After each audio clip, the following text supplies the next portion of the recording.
खुदा के पंखों के नीचे जो इंसान पनाह लेता है, खुदा के पंखों के नीचे वही आराम पाता है। खुदा के पंखों के नीचे जो इंसान पनाह लेता है।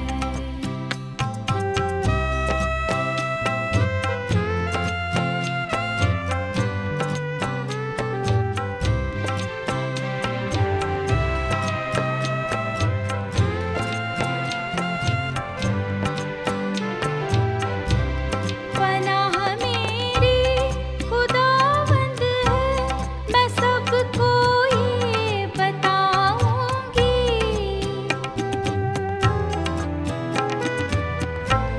पनाह मेरी खुदावंद है, मैं सबको ये बताऊंगी। किला मेरा खुदावंद है, किला मेरा खुदावंद है, मैं आसरा उस पे रखूंगी। खुदा के पंखों के नीचे जो इंसान पनाह लेता है।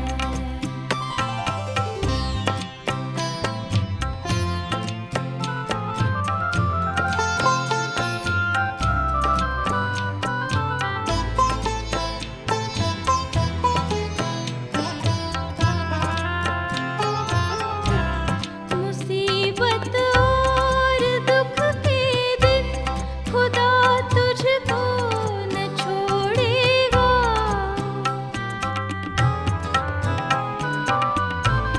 मुसीबत और दुख के दिन खुदा तुझको न छोड़ेगा। करेगा वादा पूरा हो, करेगा वादा पूरा हो, कभी ना उसको तोड़ेगा। खुदा के पंखों के नीचे जो इंसान पनाह लेता है, खुदा के पंखों के नीचे वही आराम पाता है। आप सभी दर्शकों का होप चैनल में स्वागत है। आप सभी को प्रभु यीशु के नाम में नमस्कार। अगर हम परमेश्वर के वचन को खोलें और उसमें से लूका के पुस्तक उसका 24वां अध्याय और उसकी 13 आयत से लेकर के 35 आयत तक अगर हम देखें तो यहाँ पे एक घटना का वर्णन है जो किया गया है। और इसमें बताया जाता है कि दो व्यक्ति जो एमाउस की तरफ जा रहे थे, जो यरूशलेम से कोई लगभग 7 मील की दूरी पर था, और वो दोनों व्यक्ति आपस में बातचीत करते हुए जा रहे थे। उनके चेहरों से लगता था कि वो बहुत घबराए हुए हैं, और जब वो बातचीत करते हुए धीरे धीरे अपने कदमों से आगे बढ़ रहे थे और उन चीज़ों के बारे में चर्चा करते हुए आगे बढ़ रहे थे, तो उन्होंने देखा कि एक और व्यक्ति जो उनके साथ में था वो उनके साथ हो लिया। और जब वो उनके साथ हुआ तो वो उनसे पूछने लगा कि तुम किन बातों पे बातचीत कर रहे हो। तो उन्होंने बताया कि क्या तू अजनबी है जो इन चीज़ों के बारे में नहीं जानता कि इन दिनों में कौन सी घटनाएं हैं जो इस इलाके में घटी है, और क्या क्या चीज़ें यहाँ पे हुई जिसकी वजह से सब लोगों के मन में बेचैनी उत्पन्न हुई है। और जब वो तीसरा व्यक्ति जो उनके साथ शामिल हुआ वो उनसे पूछने लगा तुम किन बातों के विषय में पूछ रहे हो, बता रहे हो। तो उन्होंने कहा हम प्रभु यीशु के बारे में बातचीत कर रहे हैं, जो जिसे हमारे लीडर्स ने, नेताओं ने पकड़ा और उसके बाद सूली पे चढ़ाया, और उसके बाद जब वो मर गया तो तीसरे दिन वो मुर्दों में से जी उठा। और आज सुबह जो स्त्रियां आई उन्होंने आकर के जो सारी बातें हमें बताई कि जब हम कब्र पे गई तो वो कब्र खाली थी। और इन सब चीज़ों को सुन करके जब उन स्त्रियों ने बताया कि वो जी उठा है, तो सब जगह पे खलबली मच गई है। ये सब चीज़ें जब बताई तो उनके साथ जो तीसरा व्यक्ति, जो खुद प्रभु यीशु मसीह था, जिसे वो पहचान नहीं पाए, जो उनके साथ चल रहा था, उसने उन्हें भविष्यवक्ताओं की पुस्तक से आरंभ करके सारी बातें एक एक करके समझानी शुरू की। और उसके बाद लूका की पुस्तक 24 अध्याय में साफ इसके बारे में लिखा है कि जब उसने उन्हें इन बातों को बताया, उसकी 25 और 26 आयत में अगर हम पढ़ें, उसमें साफ लिखा हुआ है कि हे निर्बुद्धियों। या हम देखते हैं कि जब इन शब्दों का उसने इस्तेमाल किया 25 और 26 आयत में, उसका कहने का अर्थ क्या था? क्यों उसने उन्हें निर्बुद्धि कहा उन दोनों व्यक्तियों को जो उसके बारे में बातचीत कर रहे थे? इसलिए क्योंकि जब उनके बीच में 3.5 साल था और उसने उन्हें सब भविष्य की बातों के बारे में बताया था, उनकी अगुवाई करी थी और उन सच्चाइयों को उनके सामने रखा था, तो उन्होंने उन चीज़ों की तरफ ज़रा सा भी ध्यान नहीं दिया था। इसीलिए उन्होंने इन शब्दों का इस्तेमाल किया। यह हम देखते हैं आगे चल करके कि प्रभु यीशु मसीह ने वो सब बातें धीरे धीरे जो भविष्यवक्ताओं के बारे में थी उनको बता दी।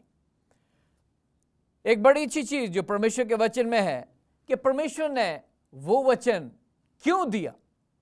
अगर आप दूसरा तीमुथियुस परमेश्वर के वचन में हम देखेंगे, उसका 3 अध्याय और उसकी आप 16 आयत निकालें, इसमें लिखा है कि संपूर्ण पवित्र शास्त्र परमेश्वर की प्रेरणा से रचा गया है और उपदेश और समझने और सुधारने और धर्म की शिक्षा के लिए लाभदायक है। जब हम इस चीज़ को परमेश्वर के वचन में से पढ़ते हैं कि प्रभु यीशु मसीह ने जो ये वचन है वो क्यों दिया, ये हमारी भलाई के लिए उसने वचन दिया, क्योंकि ये उपदेश, समझने और धर्म की शिक्षा के लिए हमारे लिए लाभदायक है। प्रभु यीशु मसीह जब 3.5 साल में इस दुनिया में थे, उन्होंने वो सब चीज़ें जो हमारे लिए लाभदायक हैं, जो हमारे भविष्य के लिए हैं, जो हमारे भविष्य को संवार सकती है, उन सब चीज़ों को लोगों के सामने रख दिया। भविष्य के बारे में बहुत कुछ बताता है और हमारे भविष्य को संवारने के लिए, हमें आगे बढ़ाने के लिए शक्ति देता है।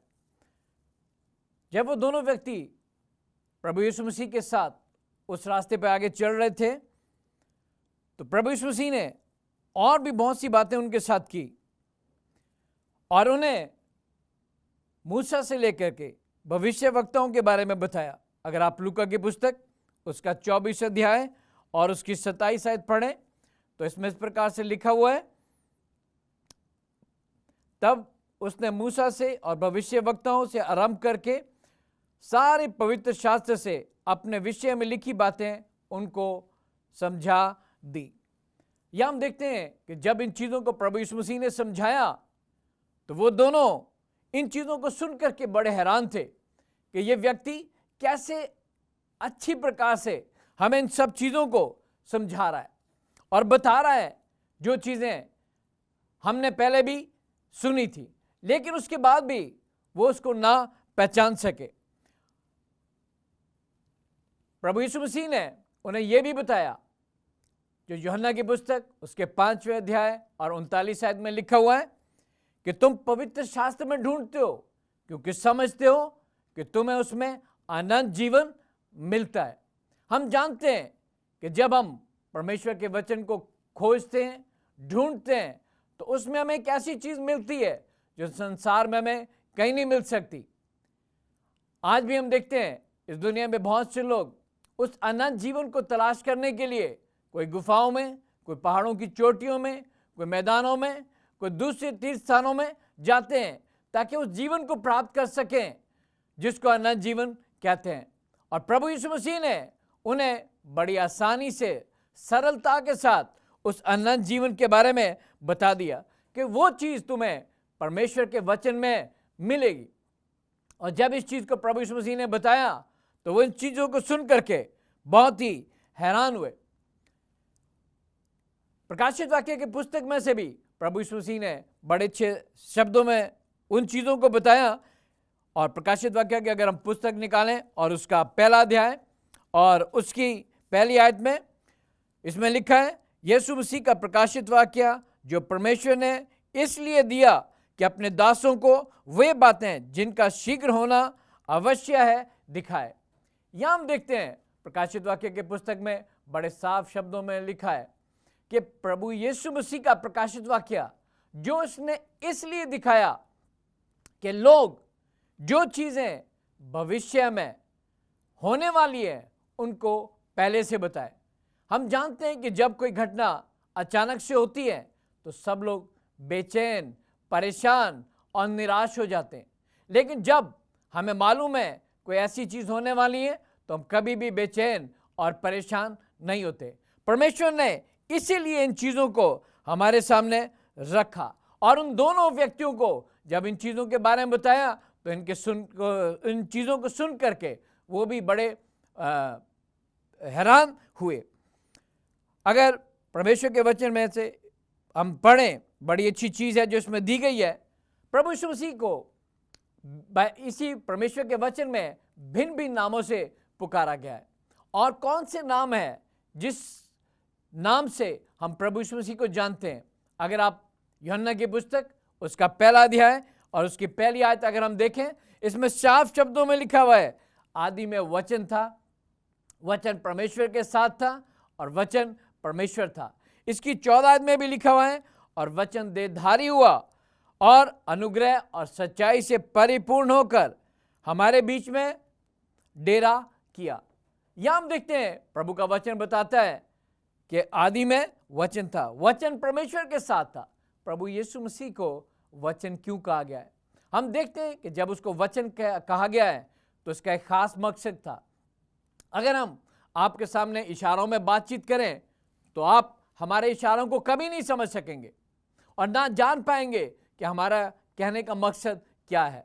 लेकिन जब हम अपनी बात आप तक पहुंचाने के लिए इन शब्दों का इस्तेमाल करते हैं तो आप हमारी बात को बहुत आसानी से समझ सकते हैं। यही सब कुछ प्रभु यीशु मसीह ने भी किया। उसने वो सब अपने पिता की और अपनी बातों को हमारे सामने प्रकट करने के लिए शब्दों का इस्तेमाल किया। वो शब्द बना, वो वचन बना, जिसके द्वारा उसने वो सब चीज़ें हमारे सामने रख दी और वचन के द्वारा उसने वो सब गहराइयाँ हमें दे दी जिन्हें हम पहले नहीं जानते थे। इसीलिए प्रभु यीशु मसीह को वचन कहा गया है। एक और बड़ी अच्छी चीज़ है जो परमेश्वर के वचन में बाइबल में लिखी हुई है।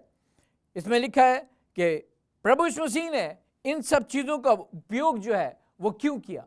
ये जितनी भी चीज़ें हैं परमेश्वर के वचन में आज हम पढ़ रहे हैं, सीख रहे हैं, इनके ऊपर नज़र दौड़ाते हैं, इनकी गहराइयों में डूबते हैं। इनके द्वारा हम जानते हैं कि हमें किस चीज़ के लिए तैयार करती हैं, उस आने वाले समय के लिए जिसके बारे में हम नहीं जानते कि आगे क्या होने वाला है। अगर आप परमेश्वर के वचन की गहराई में डूबें और देखें कि कैसे परमेश्वर ने इन सब चीज़ों को हमारे पास तक पहुंचाया, कैसे ये चीज़ें परमेश्वर का वचन हमें दिया गया जो हमारे पास पहले नहीं था।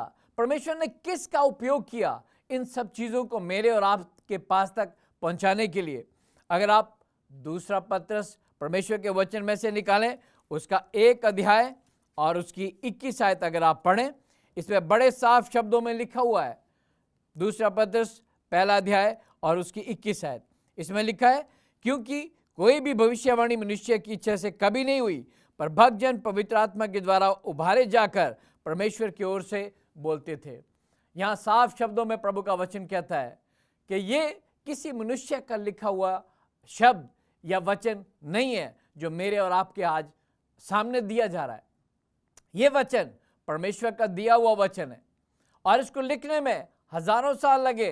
परमेश्वर ने उन सब चीज़ों को अपने दासों के द्वारा मेरे और आपके पास तक पहुंचाया है और उसके लिए उसने अपने भक्तों को इस्तेमाल किया ताकि हम उन सब चीज़ों को जान सके जो परमेश्वर हमें सिखाना चाहता है। वो भक्त किसी और व्यक्तियों को नहीं बल्कि परमेश्वर के दासों को कहा गया है जिन्हें परमेश्वर ने अपने काम के लिए इस्तेमाल किया। हम जानते हैं भिन्न भिन्न समय में भिन्न भिन्न तरह के दास हुए जिनको प्रभु ने इस काम में इस्तेमाल किया। एक और बड़ी अच्छी चीज जो परमेश्वर के वचन में है, जिसके बारे में परमेश्वर प्रभु यीशु मसीह ने उन दोनों व्यक्तियों को भी बताया कि अनंत जीवन वो कैसे प्राप्त कर सकते थे, कैसे उस अनंत जीवन को हासिल कर सकते थे जो परमेश्वर उनको देना चाहता था।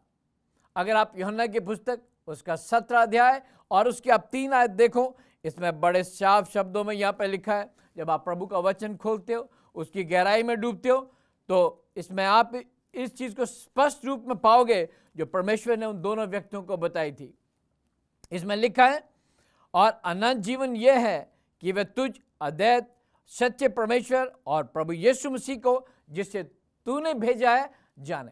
अगर आप अनंत जीवन प्राप्त करना चाहते हो तो वह आपको संसार में नहीं, दुकान में नहीं, या किसी और हिस्से में नहीं मिल सकता, दुनिया के किसी भी कोने में नहीं मिलेगा, बल्कि वह अनंत जीवन परमेश्वर के वचन में है। और ये वो वचन है जो प्रभु यीशु मसीह ने उन दोनों व्यक्तियों को दिया, जो उसने मेरे और आपके लिए दिया। ये वही वचन है जो आज मेरे और आपके हाथ में है, जिससे हम पढ़ रहे हैं और जिसकी गहराई में हम डूब रहे हैं। अगर आप लूका की पुस्तक उसका 24 अध्याय और उसकी 35 आयत अगर आप देखें, इसमें बड़े साफ शब्दों में लिखा है कि तब उसने मार्ग की कई बातें उन्हें बता दी, और ये कि उन्होंने उसे रोटी तोड़ते समय क्यों कर पहचाना। वो दोनों व्यक्ति जो रास्ते में जा रहे थे, जो एमाउस के रास्ते पर थे, जो यरूशलेम से 7 मील की दूरी पर था, जब वो जा रहे थे वो उसे नहीं पहचान सके। और कब पहचाना? जब प्रभु यीशु मसीह उनके साथ गया, उनके घर में पहुंचा, और पहुंच करके जब वो घर में बैठे, वो खाना आरंभ किया, तो प्रभु यीशु मसीह ने रोटी ली, तोड़ी और दी। यहां हम देखते हैं कि उसमें उन व्यक्तियों की आंखें जो है खुल गई, और तब उन्होंने प्रभु यीशु मसीह को पहचाना। हम भी यहां पे हम देखते हैं परमेश्वर का वचन साफ कहता है कि वो रोटी जो यहां पे परमेश्वर ने दी, वो कैसी रोटी दी? रोटी प्रभु के वचन में को जो है वो रोटी कहा गया है, जो उसने मेरे और आपके लिए दी हुई है। जब हम इस रोटी को खाते हैं तो इस रोटी को खाने के द्वारा ना हम कभी भूखे होंगे और ना ही हम कभी प्यासे होंगे। यहाँ एक और बड़ी सी चीज है जो प्रभु के वचन में दी गई है। यहाँ लिखा है क्यों यह आवश्यक है कि हम उस भोजन को, उस रोटी को खाएं। अगर आप भजन संहिता उसका 119 अध्याय और 105 आयत अगर आप पढ़ें, इसमें प्रभु के वचन में लिखा हुआ है, तेरा वचन मेरे पांव के लिए दीपक और मेरे मार्ग के लिए उजाला है। यहां हम देखते हैं कि प्रभु का वचन क्या कहता है, तेरा वचन मेरे मार्ग के लिए दीपक और मेरे पांव के लिए उजाला है। जिस दुनिया में, जिस अंधेरी दुनिया में आज हम रह रहे हैं, जहां चारों तरफ अंधकार का राज है, चारों तरफ बुराई की शक्तियां काम कर रही है, और जिसमें हम आगे के बारे में सोचते हैं, भविष्य के बारे में सोचते हैं, और हम चाहते हैं कि कैसे हम इस अंधेरे में से निकलें, तो हमें इस वचन को अपने साथ लेना पड़ेगा, जो हमारी मार्ग में अगुवाई करेगा, जो हमें अंधकार से, ठोकर खाने से, चोट खाने से बचा सकता है। दुनिया में और कोई भी ऐसी चीज नहीं है जो हमें ठोकर खाने से, गिरने से बचा सके। एक और बड़ी सी चीज है जो परमेश्वर के वचन हमें सिखाना चाहता है कि कौन सी चीज है जो हमें परमेश्वर के वचन को समझने में हमारी सहायता कर सकती है। कौन हमारी मदद करेगा? अगर हम दुनिया के लोगों के पास जाएं तो हमें भिन्न भिन्न तरह की वो शिक्षा जो है वो देंगे, और ऐसे अंधकार में डालेंगे जहां से हम कभी भी निकल नहीं सकते।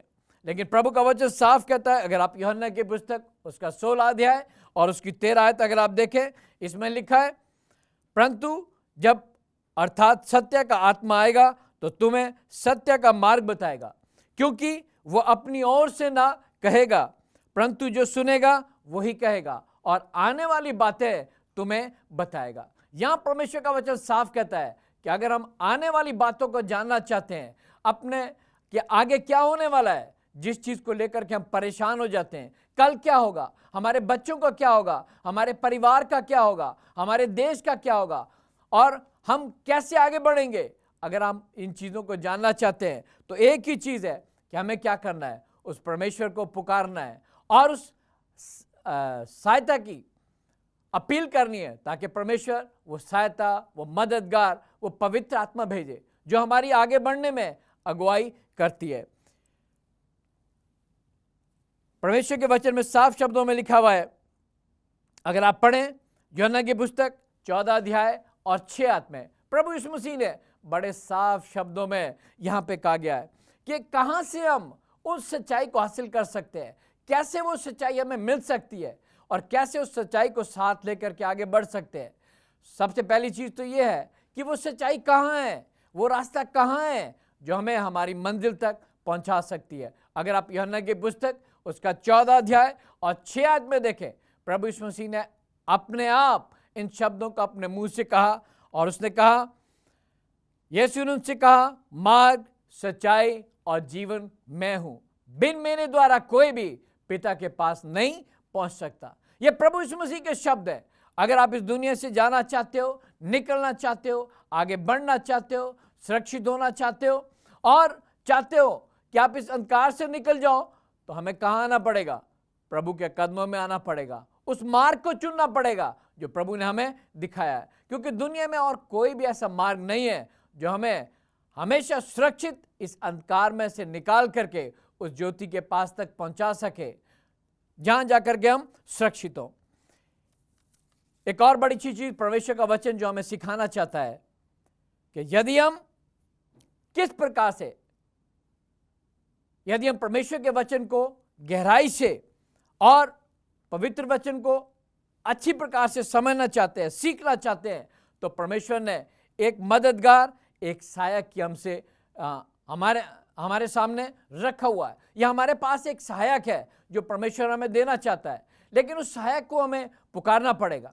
वो दोनों व्यक्ति जो एमाउस के रास्ते पर जा रहे थे, जो बेचैन थे कि क्या घटना घटी और आगे को अब क्या होने वाला है, वो भी इस चीज को देख करके बेचैन थे। उनके सामने भी यही चीज थी, तो उनकी सहायता करने के लिए प्रभु यीशु मसीह खुद आया, ताकि उन सच्चाइयों को, उन गहराइयों को, उन सब चीजों को उनके आगे रख सके।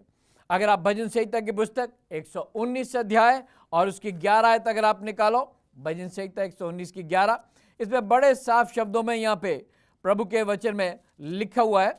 जब हम इसको पढ़ते हैं, इसमें लिखा है, मैंने तेरे वचन को अपने हृदय में रख छोड़ा है कि मैं पाप ना करूं। प्रभु का वचन साफ कहता है कि मैंने तेरे वचन को अपने हृदय में रख छोड़ा है कि मैं तेरे विरुद्ध पाप ना करूं। अगर हम चाहते हैं कि हम पाप ना करें, बुराई से बचे रहें, हर शैतान की चाल को समझें और हमेशा ठोकर खाने से बचे रहें, तो हमें क्या करना है? हमें इस वचन को साथ लेकर के चलना है। ये वचन यदि हम अपने हृदय में रखेंगे तो यह हमारे हृदय में रहेगा और हमारी अगुवाई करेगा। प्रभु के वचन में बड़ा साफ लिखा हुआ है कि तेरा वचन मेरे पांव के लिए दीपक है। जब वो दीपक है तो वो हमें रोशनी देगा। अगर हमारे पास दीपक नहीं है, हम अंधकार में भटकेंगे। जवान यदि अपने जीवन को वचन के अनुसार चलाए तो वो सुरक्षित रह सकता है। वचन का अध्ययन हमें कैसा करना चाहिए? अगर आप यशायाह की पुस्तक उसका 28 अध्याय और उसकी 20 आयत अगर आप निकालें, तो प्रभु के वचन में बहुत साफ शब्दों में इसके बारे में लिखा हुआ है। यशायाह की पुस्तक 20 अध्याय और उसकी 8 आयत में इसमें साफ लिखा हुआ है। यशायाह 28 की 10 आयत में प्रभु का वचन साफ कहता है, नियम पर नियम, नियम पे नियम, थोड़ा यहां थोड़ा वहां। कि जब हम परमेश्वर के वचन को खोलते हैं, अध्ययन करते हैं, तो हमें थोड़ा इधर से पढ़ना है, थोड़ा उधर से पढ़ना है और इसकी गहराइयों को जो इसके अंदर दी गई है उन्हें समझने का काम करना है। कई बार हम परमेश्वर के वचन को निकालते हैं, उसे देखते हैं और एक चिट्ठी के समान पढ़ देते हैं और उसकी गहराई में हम नहीं जाते। लेकिन परमेश्वर का वचन एक ऐसा गहरा खजाना है जिसमें हमें डूबना है। यदि हम उसकी गहराई में डूबेंगे तभी हम कुछ हासिल कर सकते हैं। यदि आप समुद्र के किनारे पर जाएं और जा करके सोचें कि मुझे कीमती मोती समुद्र से मिल जाए, तो वो देखने से आपको नहीं मिलेंगे। उनको प्राप्त करने के लिए आपको समुद्र के बीच में जाना पड़ेगा, पानी की गहराइयों में डूबना पड़ेगा, डुबकी लगाने पड़ेगी, तभी जा करके आप मोतियों को हासिल कर सकते हैं। बहुत प्यारे शब्दों में यहाँ पौलुस कहता है कि हम आत्मिक बातों को आत्मिक चीज़ों के साथ मिला करके आपके सामने प्रस्तुत करते हैं। वचन के अध्ययन के लिए हमें क्या करना चाहिए? बहुत अच्छी चीज़ है जब हम इसके ऊपर ध्यान देते हैं कि हमें क्या करना है अगर हम चाहते हैं कि हम वचन का अध्ययन करें। अगर आप परमेश्वर के वचन में से 2 तीमुथियुस उसका 3 अध्याय और उसकी आप 15 आयत अगर आप निकालें, इसमें बड़े साफ शब्दों में इस प्रकार से लिखा है, और बचपन से पवित्र शास्त्र तेरा जाना हुआ है जो तुम्हें परमेश्वर पर विश्वास करने के द्वारा उद्धार प्राप्त करने के लिए बुद्धिमान बना सकता है। यदि हम चाहते हैं कि हम बुद्धिमान बने, हम अक्लमंद बने, तो हमें क्या करना है? परमेश्वर के वचन के पास जाना है, उसकी खोज करनी है, उसको ढूंढना है, उसके साथ चलना है, क्योंकि यही एकमात्र रास्ता है कि जब हम इन चीज़ों को सीख सकते हैं। और बचपन से हमें यही करना है, आज भी यही करना है, तभी हमारा जीवन सफल हो सकता है। हमें उन सब चीज़ों की तरफ जो भविष्य की तरफ ले जाती है, इसी वचन में से उनको ढूंढना है जो हमारी अगुवाई करता है। आइए हम अपनी आंखों को बंद करेंगे और परमेश्वर से प्रार्थना करेंगे। पवित्र पवित्र पवित्र दया के सागर सच्चे जिंदा परमेश्वर, हम तेरा धन्यवाद करते सच्चे वचन के लिए, इस दुनिया में आने के लिए, अगुवाई करने के लिए। तूने स्वर्गीय पिता इस दुनिया में आकर के इस संसार को वो मार्ग दिखाया, तूने ज्योति दिखाई ताकि हम अंधकार से बचे रहें और ज्योति में चलते रहें। प्रभु यीशु, हम तेरा फिर धन्यवाद करते हैं जब तू आज भी हमारे बीच में है। तू उन दर्शकों के साथ हो, उनकी भी अगुवाई करना, ताकि प्रभु वो भी इन भविष्य की बातों को सीख सकें और आगे बढ़ते चलें। अब तुझसे क्या चाहें, ये छोटी सी प्रार्थना प्रभु यीशु के नाम से मांगते हैं, आमीन।